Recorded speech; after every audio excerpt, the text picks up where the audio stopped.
Muito bem, meus irmãos e minhas irmãs, chegamos a mais uma pré-aula, um subsídio teológico. Eu sou o seu professor Rafael Lincoln e você, nosso querido irmão e irmã, é o nosso convidado a participar dessa pré-aula para abençoar ainda mais a sua vida, o seu lar e a sua classe. Nós estamos comentando as lições bíblicas EBD do segundo trimestre de 2026, homens dos quais o mundo não era digno, e estamos falando do legado de Abraão, Isaac e Jacó. Eu já quero convidar você, meu irmão e minha irmã, a se inscrever aqui no nosso canal, ativar o sininho. Toda semana nós lançamos um vídeo novo para que Deus possa continuar falando conosco, né? Para que você, meu irmão e minha irmã, possa continuar se preparando também para alimentar os irmãos e as irmãs aos quais estão sob a responsabilidade de vocês. E se caso você, meu irmão e minha irmã, caiu aqui nesse vídeo e é a primeira vez, nós temos aqui uma playlist com as lições EBDs que já se passaram aí dos outros trimestres, e seja bem-vindo, fique à vontade. Aqui nós tentamos ser simples, direto e objetivo, falando uma linguagem mais comum para que todos nós possamos aprender. Hoje, na lição de número 2, falaremos sobre a fé de Abraão nas promessas de Deus. Na semana passada, nós falamos em relação ao chamado e o início da jornada de Abraão, lembrando que, às vezes você se pergunta, por que o irmão Rafael está chamando Abraão de Abraão? Porque nós vamos aprender ainda, e já vimos na lição passada, que Deus ele mudou o nome de Abraão para Abraão. Abraão significava pai exaltado e Abraão significa pai de multidões. Então, o nome aqui ele tem muito mais no propósito do que simplesmente um nome qualquer, aleatório. Deus ele é um Deus de propósito, de missão, e por isso concedeu a Abraão um novo nome, que fazia jus à missão, ao propósito e ao objetivo ao qual ele tinha sido chamado. Então, a lição de número 2, a fé de Abraão nas promessas de Deus. O texto áureo está em Gênesis 12, verso 7, que diz: E apareceu o Senhor a Abraão e disse: A tua semente darei esta terra. E edificou ali um altar ao Senhor que lhe aparecera.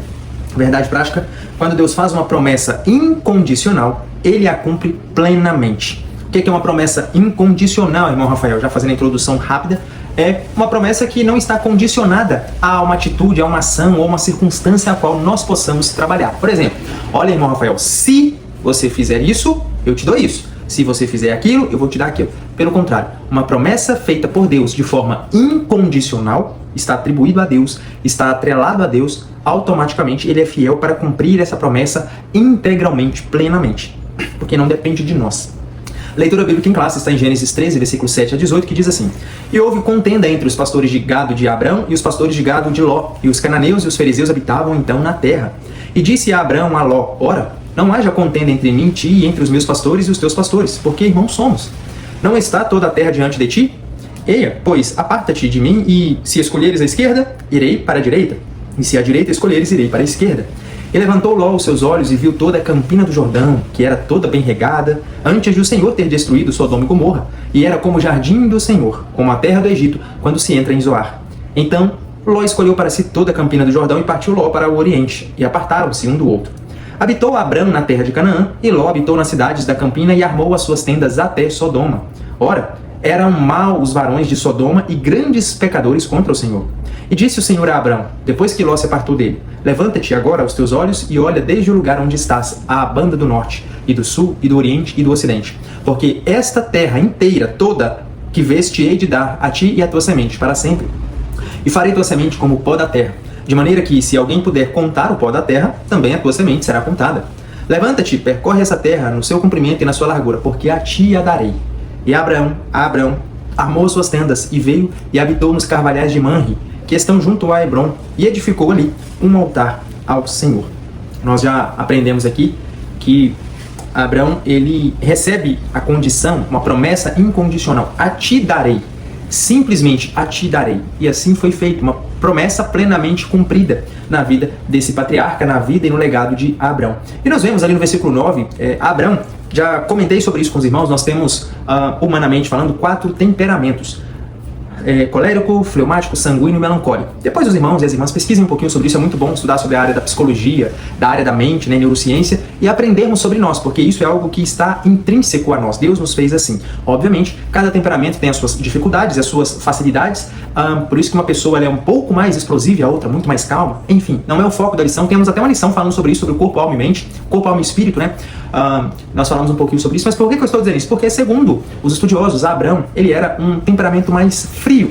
Ele era conhecido como o que chamamos de temperamento fleumático. O que é o temperamento fleumático? É aquele temperamento diplomata, é aquela pessoa que ele evita tudo de conflito a qualquer custo. Ele evita guerra, ele evita conflitos, ele evita desavenças, simplesmente para ter paz.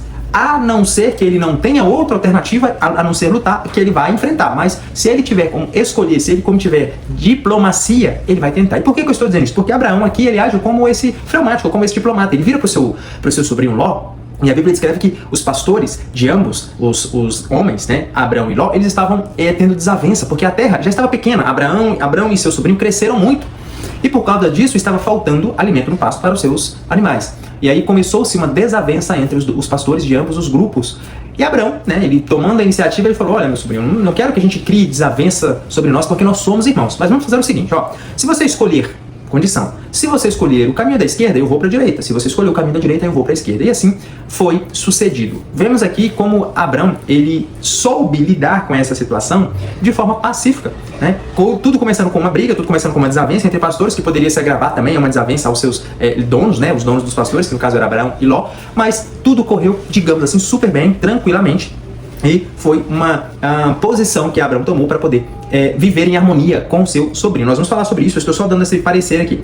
E a gente aprende que Abraão e Ló, eles saíram juntos lá de Ur dos Caldeus. Mas no caminhar dessa jornada, nós vamos aprender que muitas coisas começaram a acontecer que poderiam ser evitadas se o conselho de Deus tivesse sido acatado desde o início. Sai de tua terra, do meio de tua parentela e vai para uma terra que eu te mostrarei. Porém, nós sabemos que na história Abraão, ele decidiu, por algum motivo que a Bíblia não descreve, ele levou o seu sobrinho. Talvez ali para não criar um clima desagradável, talvez porque era o sobrinho do seu amado irmão, talvez porque o seu sobrinho insistiu e ele não quis simplesmente fazer uma negativa. Não sabemos, trabalhamos com as possibilidades, mas sabemos que os dois eles saíram ali de Ur dos Caldeus e que Deus ele abençoou sobremaneira a casa de Abraão. E por conta disso, a prosperidade reinou sobre aquele lar. No ponto de número 1, nós vamos aprender Abraão volta do Egito para Canaã. Na semana passada, nós falamos sobre a questão do início da jornada, onde lá na região de Ur dos Caldeus, a Bíblia vai descrever que Abraão morava com seu pai, e ele saiu ali de Ur dos Caldeus e foi para uma terra cananita chamada Padã Arã. Eles saíram de Ur dos Caldeus, onde o pai de Abraão ele era um idólatra, fazedor de ídolos, digamos assim, escultor, esculpia ídolos, e Abraão cresceu nesse ambiente. Ali ele ouve a voz de Deus dizendo para ele sair da terra, do meio da parentela, e ir para uma terra que ele lhe mostraria. E até ali, então, Abraão ainda não havia acatado a ordem de Deus. Nós lemos isso aqui cronologicamente, né, começando em Gênesis 11, depois vamos para Gênesis 12. E o pai de Abraão, ele decidiu ir para Canaã. Só que nesse decidir ir para Canaã, eles pararam numa cidade chamada Padã Arã, que foi onde ele morreu.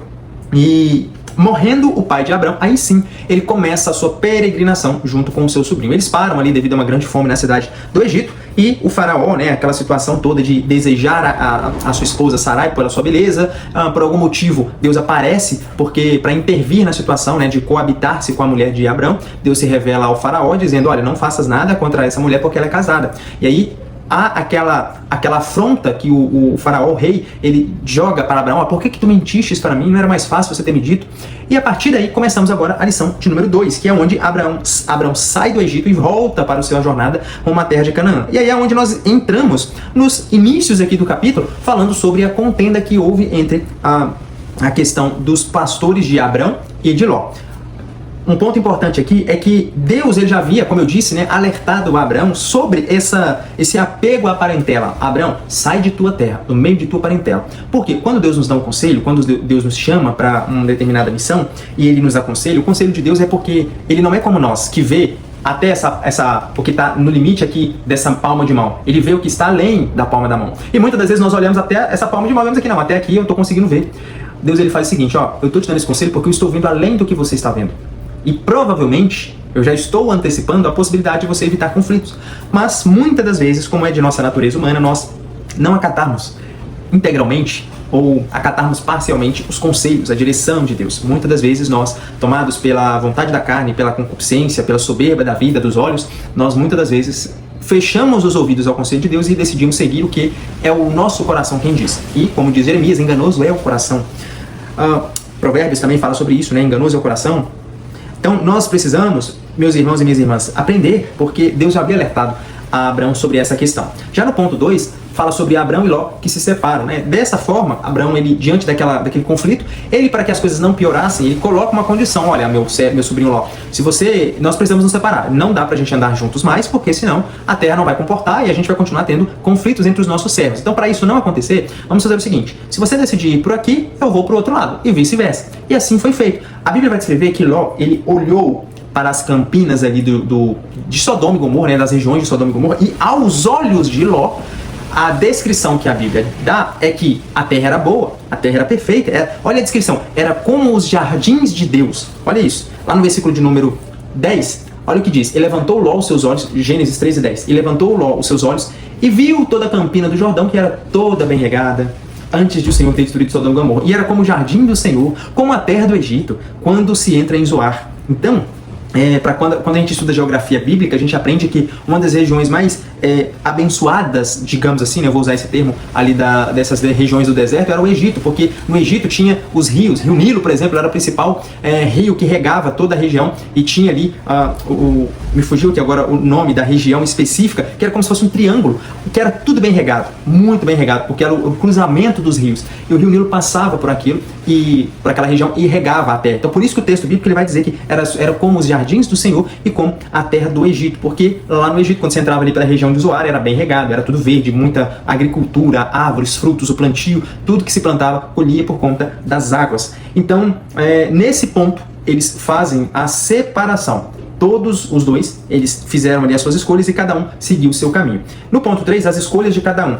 Ló, que nós aprendemos, ele não foi buscar o conselho de Deus. A estratégia de Abrão era exatamente essa. Abrão não sabia para onde ele tinha que ir. A Bíblia vai descrever que o chamado de Deus é: sai de tua terra, do meio de tua parentela, e vai para uma terra que eu te mostrarei. Então Deus ainda não tinha mostrado. Então, nesse ponto, Abrão confiou em Deus a ponto de pensar o seguinte: como Deus, conjecturando, tá, irmãos? Conjecturando. Como Deus ainda não me mostrou qual é a terra, e como eu não sei qual caminho tomar, eu tenho que tomar uma decisão, eu vou colocar uma incógnita, uma encruzilhada agora na decisão minha e do meu sobrinho.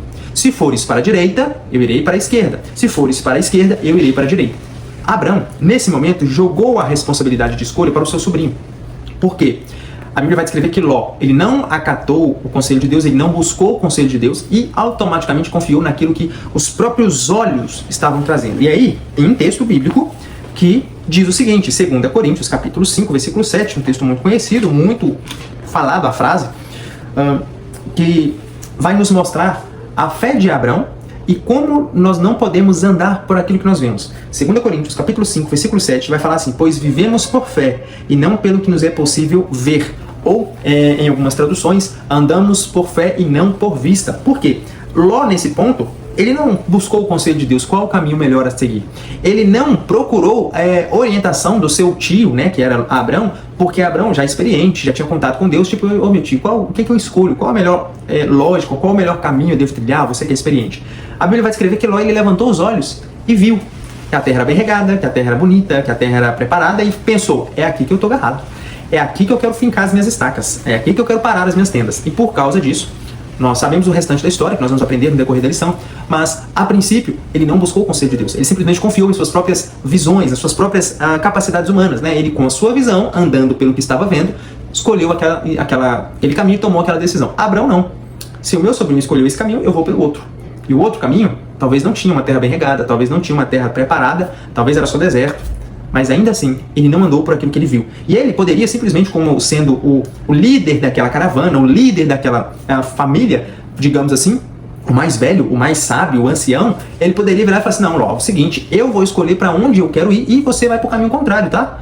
Ele poderia ter tomado essa decisão. Por isso que eu comecei comentando sobre o temperamento, porque normalmente o fleumático, ele é esse tipo de pessoa. Ele vai tentar fazer diplomacia, ele não vai querer guerrear com ninguém, não vai querer impor nada a ninguém, e ele vai simplesmente tentar de forma harmoniosa fazer com que as coisas aconteçam naturalmente. E Abraão fez isso. Ele não impôs, ele não obrigou, ele não forçou. Abraão simplesmente colocou uma decisão: olha, vamos fazer o seguinte, separar é o que nós devemos fazer. Eu vou te dar o poder de escolha, Ló. Se fores para um caminho, eu vou para o outro, e vice-versa. E assim foi. Então, nesse ponto, as escolhas de cada um revelam aonde estava o seu coração. Ló estava com o seu coração nas coisas plausíveis, visíveis, efêmeras, passageiras, as coisas que, tipo assim, não, se ali está em verde, significa que ali tem uma boa colheita, que ali tem um bom plantio, que ali eu vou frutificar, que eu vou prosperar. Abraão não. Abraão foi pelo caminho oposto, que não tinha tudo que Ló viu, mas ele estava andando não por aquilo que ele estava vendo, mas pela fé naquilo que Deus havia de concedê-lo, porque ele estava confiando na promessa de que vai para uma terra que eu te mostrarei. E para quem não tem um caminho definido, quando Deus o chama, esse caminho confie, ele vai aparecer na nossa jornada. Então, as escolhas deles revelaram o que estava no coração de cada um. Ponto de número 2, as consequências das escolhas. Os resultados das escolhas de Abraão. As escolhas que nós temos, irmãos, na nossa vida, elas são opcionais. Jesus, por exemplo, ele diz assim nos evangelhos: se alguém quiser seguir-me, negue-se a si mesmo, tome a sua cruz e siga-me. Ele diz no livro de Apocalipse: se alguém tem ouvidos para ouvir, ouça o que o Espírito diz às igrejas. Paulo ele vai dizer: se alguém está em Cristo, nova criatura é, as coisas velhas se passaram, eis que tudo se fez novo. As nossas escolhas, elas são opcionais. Porém, as consequências dessas escolhas, elas são inevitáveis e quase imprevisíveis. Então as escolhas são opcionais, mas o fruto, a colheita, elas são inevitáveis. Tem um versículo na Bíblia que diz, lá em Gálatas capítulo 6, um versículo também muito comentado, muito conhecido, Gálatas capítulo 6, que vai dizer exatamente sobre essa questão. Gálatas capítulo 6, versículo 7. Não vos enganeis, Deus não se permite zombar. Portanto, tudo que o ser humano semear, isso também colherá. Então, quando nós tivermos que fazer escolhas, faça as escolhas de forma sábia. Muitas das vezes nós tomamos as decisões de nossas escolhas, principalmente as decisões assim, de grande impacto, ouvindo conselhos humanos ou seguindo o nosso coração. Mas o conselho que nós aprendemos aqui com Abraão é: ouça o conselho de Deus, busque a orientação de Deus. Porque tem caminhos que para nós parecem caminhos direitos, mas o fim deles são caminhos de morte, caminhos de destruição. Ponto 2. Resultados da escolha de Ló. Quando a gente continua lendo o texto bíblico, a gente percebe que, mesmo Ló tendo escolhido algo que parecia ser um caminho perfeito, o caminho que ele escolheu, né, e assim como ele agiu, olhando pelas campinas do Jordão e vendo que a terra era boa, quando algo é bom, não é só você que vê, todos veem. E a Bíblia vai descrever nas jornadas que nós aprendemos, quando nós lemos, que 4 reis botaram o olho naquela região e falaram assim: a terra é boa mesmo, então eu quero a terra também para mim. E mais à frente vai entrar ali um conflito entre 4 reis e 5 reis, e Ló, ele é pego no meio desse conflito, no meio dessa guerra. Agora Ló estava colhendo nesse ponto aquilo que ele havia escolhido. A decisão que ele tomou acabou levando até um conflito entre reis, entre pessoas que também olharam para a terra e falaram: eu também quero essa terra, porque ela parece uma terra bem regada, ela parece os jardins do Senhor, parece a terra do Egito, quando se entra ali pela região de Zoar. E o ponto 3, a atitude de Abraão para com Ló. O que nós temos em relação à atitude é que, mesmo diante do conflito que havia entre os pastores de Abraão e de Ló, entre os dois não havia esse conflito. Os pastores estavam em conflito por conta cada um queria tratar os animais dos seus servos da melhor forma possível, até porque nesse período nós estamos falando de mordomia, que existia uma pessoa que era responsável por cada tarefa, e cada uma daquelas animais, por exemplo, que nós estamos falando aqui, que era colocado sobre a sua responsabilidade, era uma responsabilidade inteiramente sua. O que acontecesse com aqueles animais, automaticamente aconteceria com você, muitas vezes você teria que pagar. Então, se os servos de Abraão, eles estavam ali com os animais de Abraão, e faltasse alimento, eles iriam morrer. E aí o seu servo não teria para alimentar a sua família, não teria para poder, não teria um rebanho próspero. Então, esse conflito surgiu desse ponto. Mas nós percebemos que no texto bíblico isso não acontece quando nós lemos a artimanha, né, a astúcia, sabedoria de Abraão para com Ló. Porque nesse ponto os dois, pelo menos da parte de Abraão, não havia conflito. Abraão não estava irado, ele não estava enraivecido com Ló porque ele foi com ele e também prosperou e que os pastores estavam brigando. Não, pelo contrário, foi uma decisão, uma tomada de decisão de forma sábia. Não havia ali ressentimento em relação à escolha. Abraão não falou: olha, Ló, você escolheu errado porque eu que queria ser lá, você tinha que ir pelo outro. Eu deixei você escolher primeiro com a intenção de achando que você iria deixar o melhor para mim. Não. Nós não vemos esse momento de tristeza ou de questionamento de Abraão junto a Ló. Pelo contrário, foi a harmonia. E o terceiro e último ponto são os altares erguidos por Abraão. Abraão, ele teve muitos pontos, quando nós vemos a história de Abraão, ele teve muitos pontos críticos, muitas falhas, mas ele teve muitos acertos. Claro, irmãos, eu falo isso que a Bíblia não foi escrita para mostrar a perfeição do ser humano, porque não há perfeição em nós. A Bíblia não é um compêndio completo histórico que vai contar todos os povos, todas as raças, todas as línguas. Não. A Bíblia ela não tem o objetivo de historiar todos os acontecimentos que já aconteceram na história do mundo. Pelo contrário, muitas pessoas pensam isso da Bíblia e quando vem ali, por exemplo, que não há, vou dar um exemplo aqui muito comum, que não há dinossauros no texto bíblico, então não houve dinossauros. Já ouvi muitos esses questionamentos. A palavra dinossauro, por exemplo, foi compilada, foi construída, elaborada em 1867, se não me falha a memória. Então, como alguém iria escrever sobre algo que a palavra que definiria aquilo foi definida somente beirando agora 2000 anos depois de Cristo? Então, são pontos que muitas das vezes as pessoas erram por não conhecer. E da mesma forma, nós lemos a história de Abraão e as pessoas elas se escandalizam quando veem, nossa, Abraão mentiu. Mas na Bíblia descreve que Abraão era amigo de Deus. Davi, ele cometeu um homicídio e adulterou, nossa, mas na Bíblia vai descrever que Davi ele era um homem segundo o coração de Deus. Quando leem a história de Moisés e falam, nossa, mas Moisés matou um homem. E a Bíblia vai descrever que Moisés via e conversava a Deus face a face. O ponto principal aqui não é bíblico, não é mostrar que o ser humano é perfeito ou que ele tem a capacidade, não. O ponto é que a Bíblia ela nos mostra a perfeição de Deus em detrimento da nossa imperfeição. E é exatamente aí que entra o Salvador, a necessidade de alguém para nos resgatar, de nos livrar do pecado, da justiça e do juízo, daquilo que nós somos escravizados. E por que eu estou dizendo isso? Porque por mais que Abraão teve erros no meio da sua caminhada, ele fez vários acertos. E um desses acertos, ele era um construtor de altares. Por onde ele passava, a Bíblia vai descrever que ele construía um altar a Deus. E construir um altar a Deus é você dar a Deus aquilo que ele realmente precisa. É você adorar ao único e verdadeiro Deus. É você celebrar com o único e verdadeiro Deus. Por 4 ocasiões em específico, a Bíblia vai descrever que Abraão ele construiu 4 altares. Primeiro, em Siquém. Segundo, ali em Betel. Depois, em Hebron. E, por fim, em Moriá. 4 altares que ele construiu. O primeiro que ele construiu, que foi em Siquém, que significa ombro, foi um altar erguido em gratidão pelas bênçãos e promessas que ele recebeu.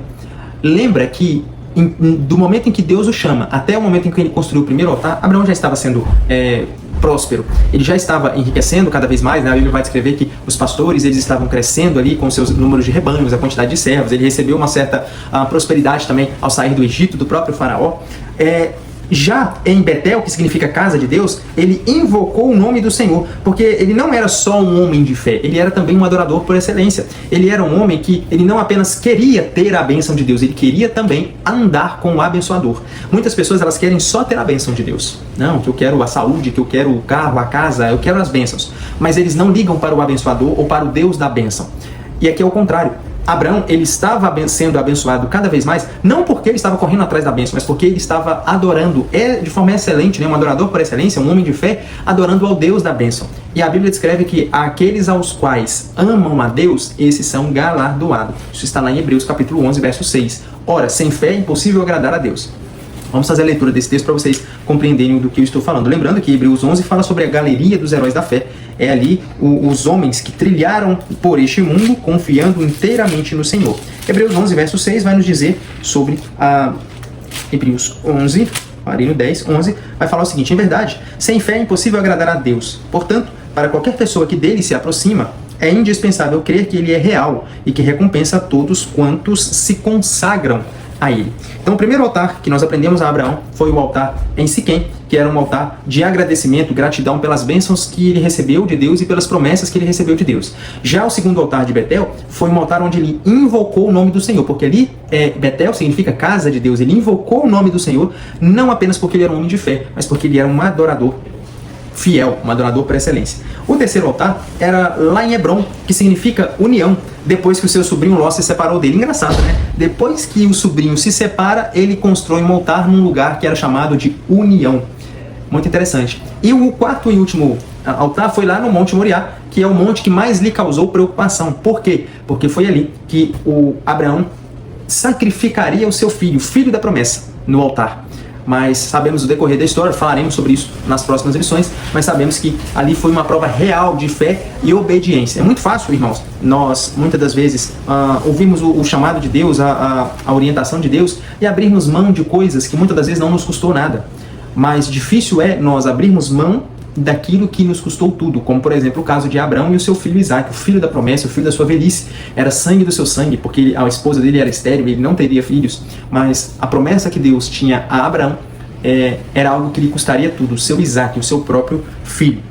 Isaque poderia ter protestado, mas ele submeteu-se resignadamente, sem demonstrar fricção, sem demonstrar conflito, sem demonstrar incompreensão no que estava acontecendo. Pelo contrário, ele demonstrou a confiança no Deus de seu pai e certamente o seu Deus, que nós vamos ver isso lá na história de Isaque. Um ponto importante é que a Bíblia vai descrever basicamente o contexto, o cenário do que aconteceu, né? Eles caminharam por 3 dias até chegar ali no Monte Moriá, e Abraão, aproximadamente, aqui eu não vou definir a idade certa, mas aproximadamente 100 anos, imagina, um senhor e um jovem, forte, vigoroso, entre as casas de 18 até 37 anos, porque não há uma margem exata de idade, muitos colocam como criança, mas o texto bíblico vai descrever que Isaque carregou um feixe, né? Ele carregou durante o trajeto ali o feixe de madeira, uma criança não conseguiria carregar, então ele teria entre 18 e 37 anos, segundo os estudiosos. Mas por que eu estou dizendo isso? Imagina uma criança, um idoso de 100 anos contra um homem de 18 e aproximadamente 37, no seu vigor, na sua força, totalmente jovial. Ele poderia muito bem se impor, contrapor diante daquele senhor, falando: não, você não vai me sacrificar. Mas o que aconteceu aqui foi totalmente diferente. Foi uma confiança integral em Deus e no próprio Pai também. Então essa é a lição de hoje. Nós precisamos lembrar que, como homem de fé, Abraão ele tinha um relacionamento com Deus. E em cada fase da sua jornada, seja ela boa ou difícil, ele sempre construiu um altar ao Senhor. Ele sempre tomou as decisões corretas. Ele sempre agiu em acordo com o que agradaria a Deus, sempre buscando o conselho de Deus. Então, meus irmãos, se você tem curtido as nossas aulas, se você tem sido abençoado, eu convido você a se inscrever em nosso canal, ativar os sininhos, deixa aqui o seu comentário, vai ser de bom agrado nós recebemos o seu comentário. Ficou com alguma dúvida? Coloca aqui embaixo, estaremos de prontidão para respondê-los com todo amor, com todo carinho. E compartilhe também com os seus irmãos em Cristo, nos seus grupos, nas redes sociais, para que mais pessoas possam ser abençoadas. No mais, que Deus abençoe a sua semana, abençoe a sua classe, a sua aula. Fiquem com Deus.